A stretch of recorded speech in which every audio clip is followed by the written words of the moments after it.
Hey, this is Uwe. I'm CTO of Image Engineering, and welcome to the session Color and Spectral Sensitivity. So, what is color? Color is basically a human perception. And this human perception is formed by three components. It is the spectral distribution of the light. It is the spectral reflection of the object, and it is the spectral sensitivity of the observer, for human eye. So color is a complicated topic, and also the processing behind it in our brain is different. But we can use the so-called color matching function as a good model on how a human perceives spatial content, or so the different parts of the spectrum. So that gives us the X, Y, Z values. So that means we can calculate or describe a color as X, Y, Z values, and they are mathematically created as an integral over the wavelength from 380 nanometers to 780 nanometers. So integrated with d lambda and multiplied the spectral distribution of the light source, the spectral reflectance of the object, and the color matching function of the human eye. So that means we can have an object, so a color patch, for example, we can illuminate that. And if we know all these things, we can calculate the XYZ value for that. And with that, we have described the color, how a human would perceive this color. So what does the camera do? Pretty much the same. So to calculate the RGB value in case of an RGB camera, you also integrate over d lambda or over lambda in the visible range, and you multiply the spectral distribution of the light source, the spectral reflectance of the object, and then the spectral sensitivity of the camera. So that is basically what gives you the RGB values. So that also means that if with variation in the spectral sensitivity, you get different RGB values. So every camera has a slightly different spectral sensitivity. Different types of cameras might have a huge difference, but even the same model on production line, so one camera to another, will have slight variation in spectral sensitivity. So they all will give you slight variation in the RGB value. And if you have a huge variation in there, the user will have a bad experience. You get off colors because your processing is not tuned to it. So if the sensor has some variation, but the processing does not know about it, you have a bad user experience. So that's why you want to calibrate colors on production line. And we show you now here how to do that. So one method to do that is the chart-based method. So as the name suggests, you use a test chart for that. So it's a very simple approach. You take a test target. So for example, a color checker test target. You illuminate that, and then you capture an image with the device under test. And that gives you the RGB values for these color patches for this light source. And then you can do the same to get the XYZ values. So basically you take a measurement device to measure XYZ values directly from these color patches. And then you have the combination. For every patch, you have a pair so that you have RGB values and XYZ values. So then what you want to obtain is a matrix that does the conversion from your RGB values to the XYZ values. You will later on go from XYZ to like sRGB or Rec 709 or some other color space. But the core calculation is to go from RGB camera to XYZ. And for example, with a 3x3 matrix. This So you have the XYZ can then be considered as device independent because it will be a description of the color independent from the camera that has it. And the RGB is device dependent, but also the matrix is device dependent. So the camera will give different RGB values, so the matrix will be different. So how does that look like? Yeah, so as shown here, you capture a test target with your camera under test. That creates your camera data. And then you take a suitable measurement device that measures each of these patches, XYZ values. So that gives you the training data. And then you have, so in this equation, you have T and you have C, and you're looking for M. So that is a mathematical problem that you need to solve. Most likely what you do is that you first do a linear estimation first, and then have some further optimization where you iterate over it to give you a 3x3 matrix. What's the problem with the chart-based approach? I mean, a lot of people do that, and it's a relatively easy approach. The thing is, you measure the RGB of your camera, and the spectral sensitivity of the camera remains unknown. And you have to take the patches of the target and the light source as given. So that means the 3x3 matrix that you obtain is then optimized for the light source that you used and for the target that you used. And of course, if you use, for example, the color checker, you have 24 patches. 6 of them are neutrals and others are extreme. So you don't have enough colors to really represent real life. So you optimize for color checker patches, which do not really represent reality. So there is a better way to do that, and that's a Spectra-based approach. So instead of measuring RGB and using the target as you have it, you can do that you measure the spectral sensitivity. And then you can calculate RGB based on intended simulation data. So you can then just measure any light source or define some light source, but also just take some data of objects. You don't have to bring them into a production line. You don't have to bring them into the lab. You can bring, for example, if you use the in-situ database, that's an image engineering product, you have 2,000 objects. Skin tones, color, flowers, so many different objects measured really in situ, so on the living object. So you can bring all these into lab, but once they are measured, you can calculate or optimize your color conversion with that. So how to do that? Basically, it's the same approach that you use RGB and XYZ pairs for specific colors, but it's not that you take them from a color checker. You just take from your database. You just optimize that with the tools that you have, so that you define a light source, you define objects, and then you calculate the RGB with the spectral sensitivity of the camera, and you calculate XYZ with the color matching function. So what are the trade-offs? So the chart-based approach, yes, it is simple, fast, and easy. So you need a color checker or a color target, some lighting, and you can do that. So for a simple approach and academia and so on, you can do that. But of course, if you want to create for a high-end device or a proper device, that might not be suitable, because the transform domain, how you create your transform is basically limited to the gamut of the target that you used and to the capture conditions. So basically you optimize for a color checker, but frankly speaking, I haven't seen a color checker outside the lab.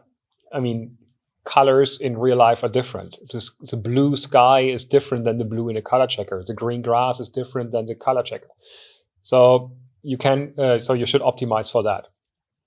The big benefit is if you want to, and in many cases you really want to, optimize your color correction matrix for different luminance. So you want to have a different 0-3 matrix or conversion for an warm indoor light compared to a daylight outdoor, or to to your own light source that you bring with the camera.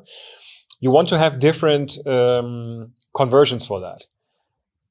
If you use a chart-based approach, you have to have these light sources actually in the lab or in the production line to do that, to optimize for that. And that's a hassle. Having many different light sources in there, it's really a problem.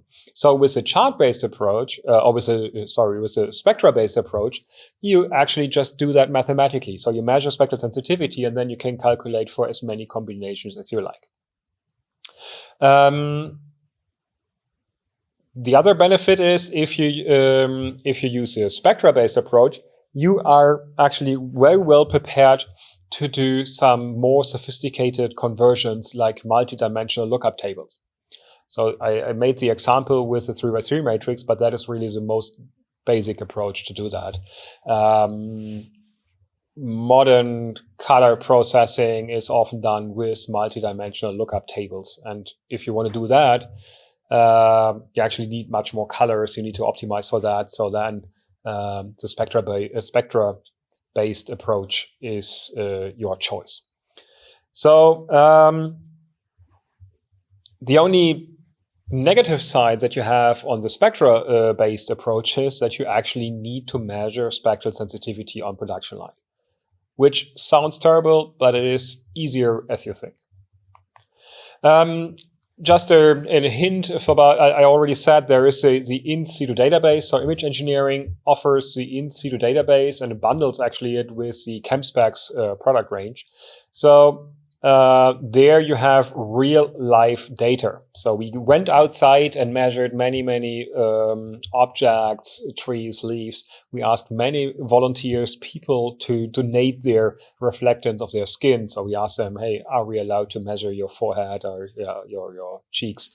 To put it into a database, and many people volunteered. So we have this database, and it's part of it's a standalone product, but it's also part of other products, so that you can get access to this database and make better color conversions. So how do you actually measure spectral sensitivities? So the gold standard, so very accurate, is using a monochromator. The thing is, a monochromator is not a cheap device, and monochromators are made for labs. They're not made for production lines.